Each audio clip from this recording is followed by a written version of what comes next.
think you're practicing law of assumption right until, and I'm gonna give you like a good example of this. I was like, I'm so good at this, so good at this. This is like 4 years ago. My son was like, he was firstborn, and I realized I was like, oh shit, I'm not doing this right. So I was like a single mom, so I was doing it all by myself, and I had the assumption that my kid, every time I relaxed, I would have something to do. Every time I put my son down to sleep, he would wake back up. Like, I just never got any peace. Like, I was always doing everything all the time. When you're a single mom, you kind of fall into this victim mindset a lot. And I was choosing that, you know?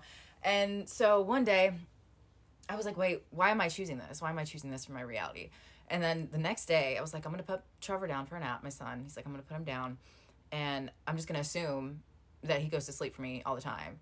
And so what I would do, I put him up for his nap. I walk down the stairs, and I have my little baby monitor with the video on it.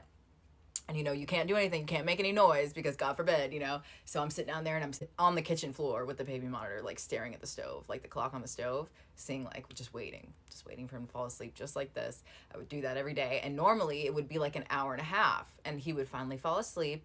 And then I would wake up and like do something, start cleaning or whatever. And then he would wake up again. I'd be like, darn it, you know what I'm saying? But this time, I was like, he's gonna fall asleep for me. He's gonna stay asleep. It's gonna be good. Like, he's such a good kid. Like, all the thoughts, I don't know, this was like 4 years ago.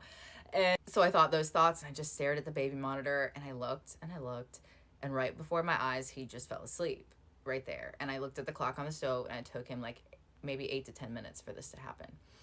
And I sat there like in silence on my kitchen floor, like staring in disbelief. And I was like, it's really been me this whole time. And it doesn't take time. That's one instance when I realized it doesn't take time. You don't have to like calm your whole nervous system and redo everything. You know, you don't have to sit and work on your limiting belief forever, because that was ingrained in my head. It was instant for me. And then I realized, wow, it's really been me this whole time.